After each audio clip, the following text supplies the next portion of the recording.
Hey everybody, good morning. Well, maybe it's not morning for you, it's morning for me.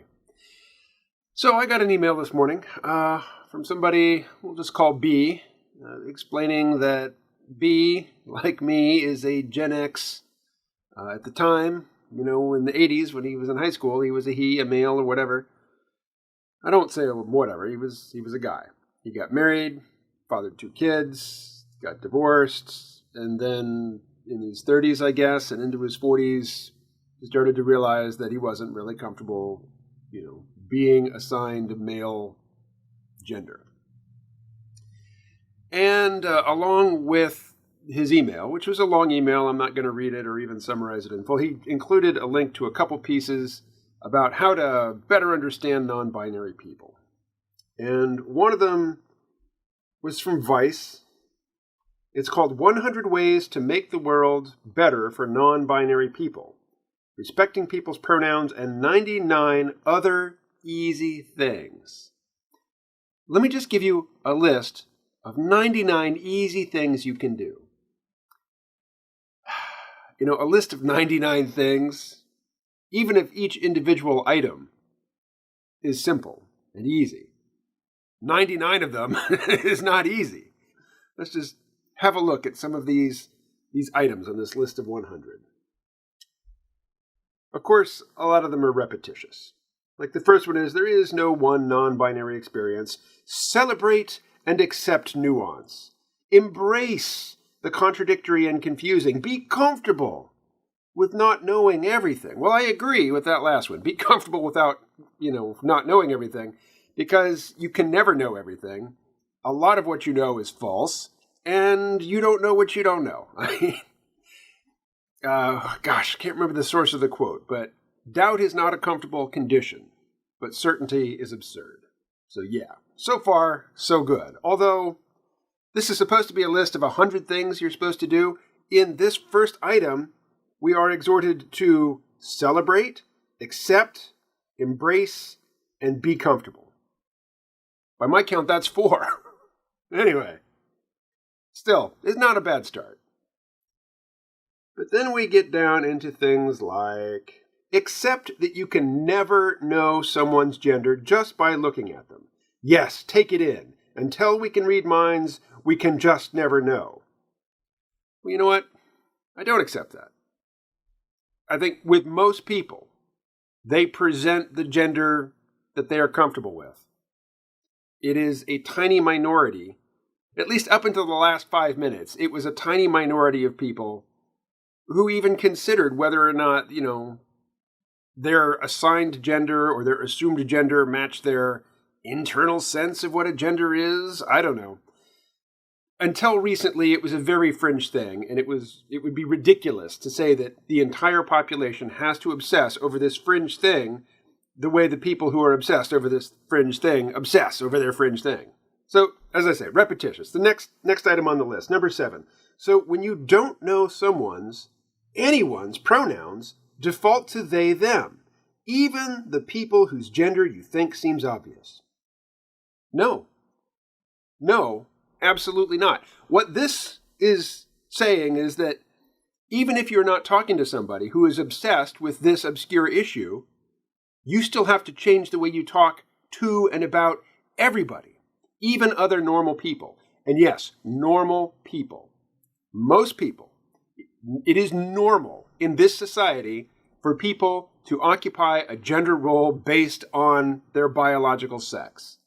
People who don't conform to that, I have compassion for you. I really do. If you are uncomfortable, if you are unhappy, if you have dysphoria because you think your body doesn't match your internal or your subjective sense of identity, I feel compassion for you.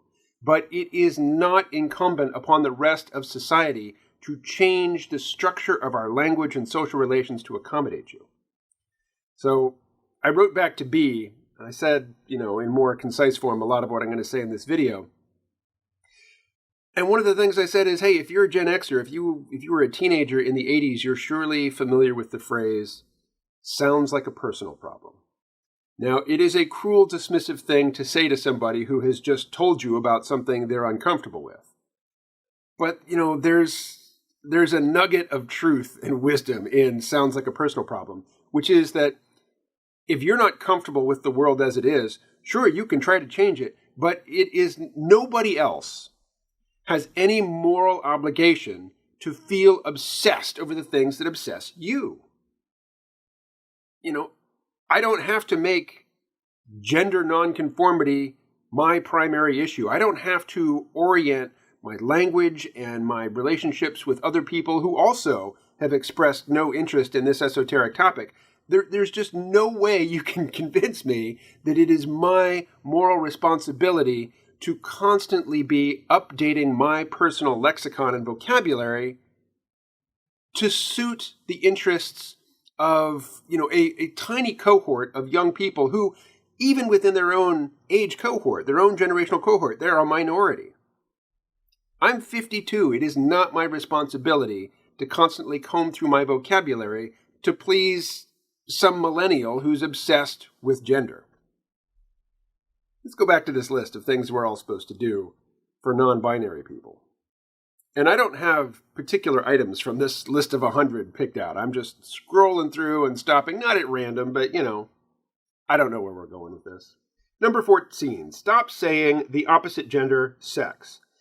There aren't only two genders or sexes. There are people, human beings, born with both male and female genitalia. They're known as intersex. They are exceedingly rare. For the most part, in most people's normal daily experience, there are two genders, male and female. Now, you think that's an outmoded way of living or thinking or whatever? It's worked for a very long time, and as far as I can tell, it continues to work. The only evidence that it's not working is complaints and demands like these.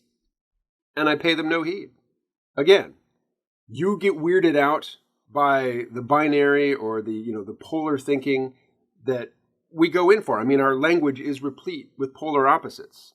It is a mental category, and it is a useful mental category. And you demand that I abandon it to satisfy your obsessions? No. You have a personal problem.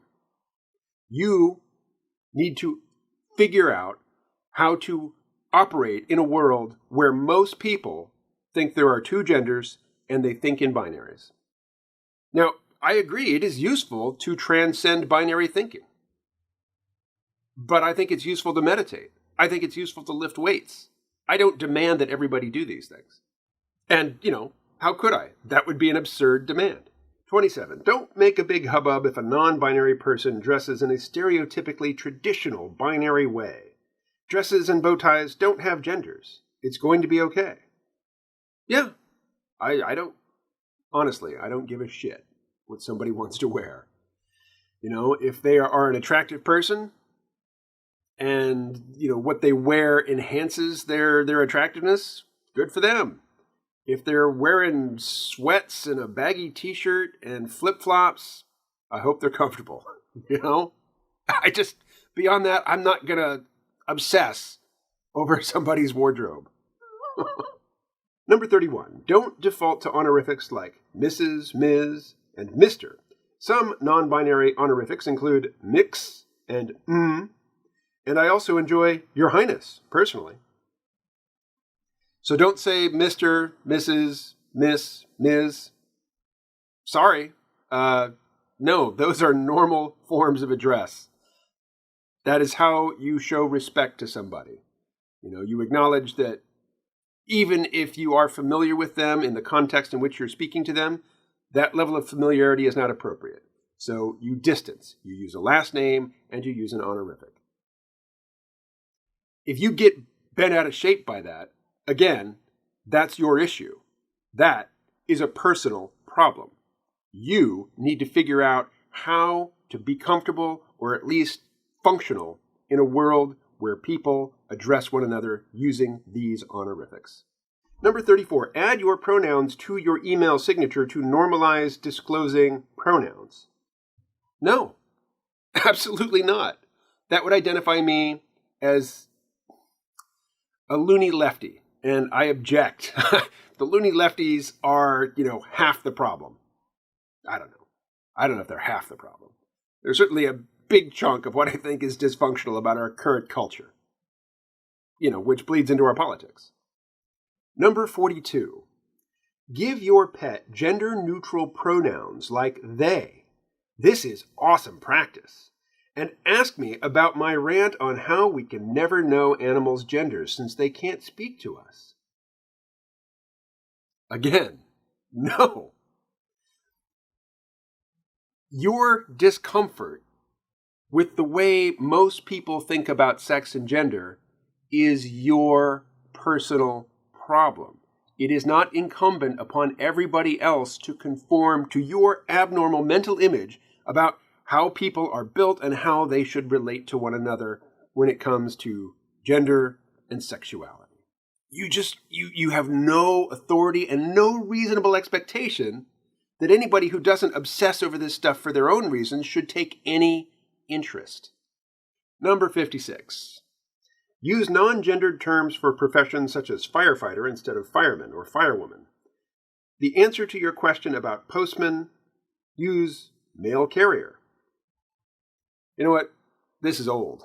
The reason we have, phrases or terms like police officer, firefighter, postal courier is to accommodate women in those roles. And, that we made that accommodation a long time ago. Although I have to say, it's still a lot of fun to say spaceman. Number 70. When it comes to personal problems, this one touches on one of my own. Number 70.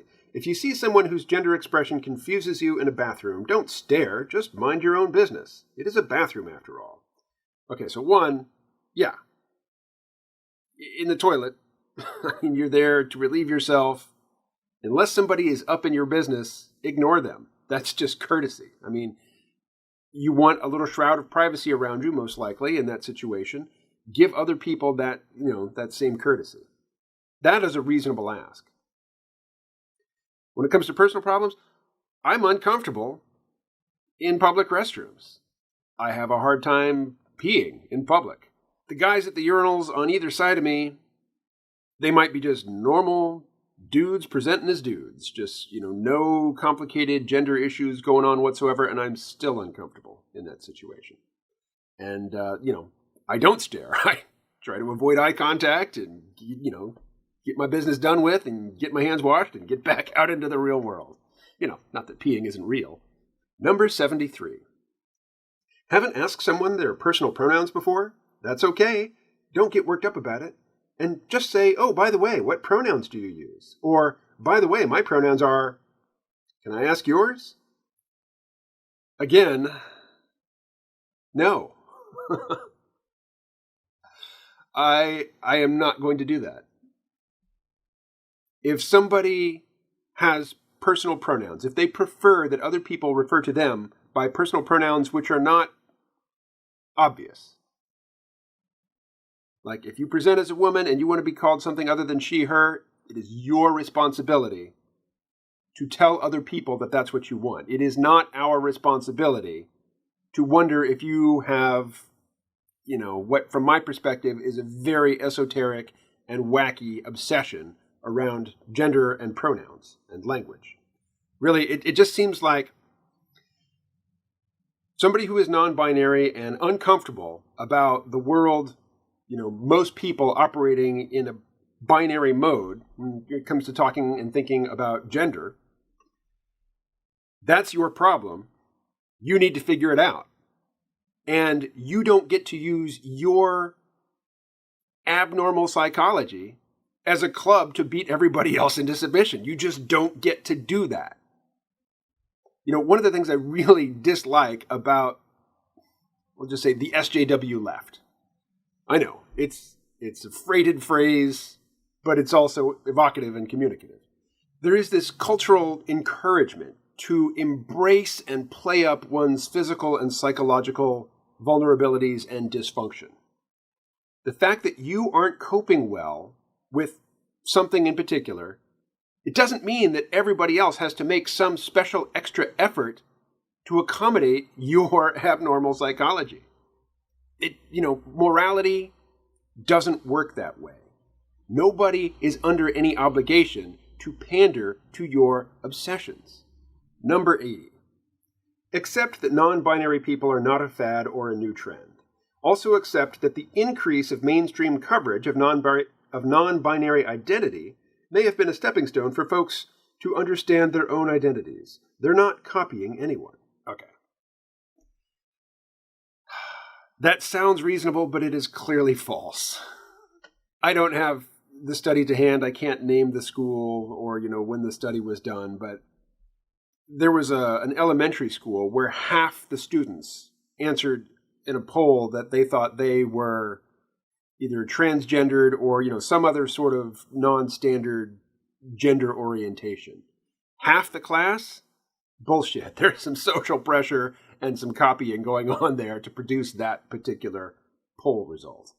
Yes, this is very much a trend, and a dysfunctional, unhealthy trend, in my opinion. Again, if you are unhappy in your body because it's too heavy, it's too short, it's the wrong color, you don't have the right textured skin, it doesn't work properly, you can't move your limbs well, you get tired, or, you feel like a non-binary person when you present as male or female, I have compassion for you.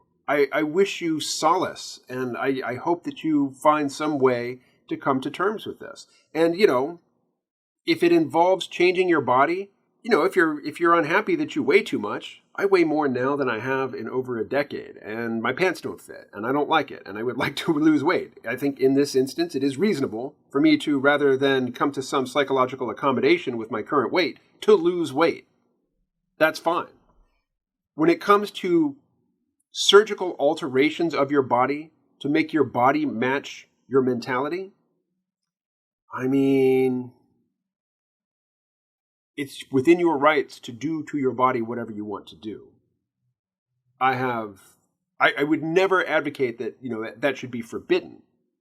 But at the same time, if you put up a GoFundMe because you don't have the, hundreds of thousands of dollars it takes, I'm not contributing to your GoFundMe, I think that rather than engage in a very expensive and, life-altering surgical transformation, you should give some thought to adjusting your attitude, your perspective, your mentality, to bring it in line with the physical reality of your body.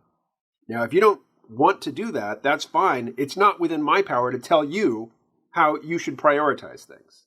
So if you want to adjust the plumbing physically, rather than adjust your mind to better inhabit the plumbing as it exists, that's your business. But as I wrote to B in the email, I've known a few men who, identified as women. In the current parlance, they would be called trans women. I think that's dumb. So I'll just say men who insisted that they were women. I've known them before surgery, during surgery, because it's not one surgery, and after surgery. And without exception, they have been the shallowest and most self-obsessed people I've ever met. They only can talk about one thing, their issues around gender, which is to say they can only talk about themselves. Nobody is to blame if that topic is boring, or if being with such a person who can't talk about anything other than their own gender identity and transformation,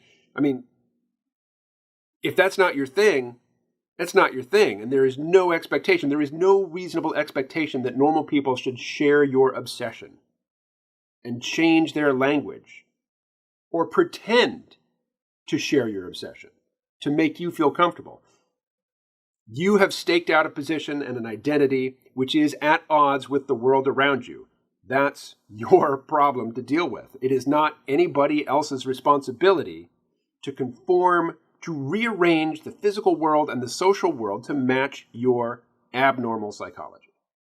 Number 91, support NB folks. NB is non-binary. This is an earlier one. The initials NB stand for non-black. So non-binary people can't say that. So they're supposed to say NB, but it's ENBY. So support NB folks through sites like Cash App, PayPal, Venmo, Patreon, Ko-Fi. Being non-binary can hugely affect someone's ability to make money. Redistribute that cis wealth. Fuck off. 98. You know about spectrums, but think of gender as a galaxy.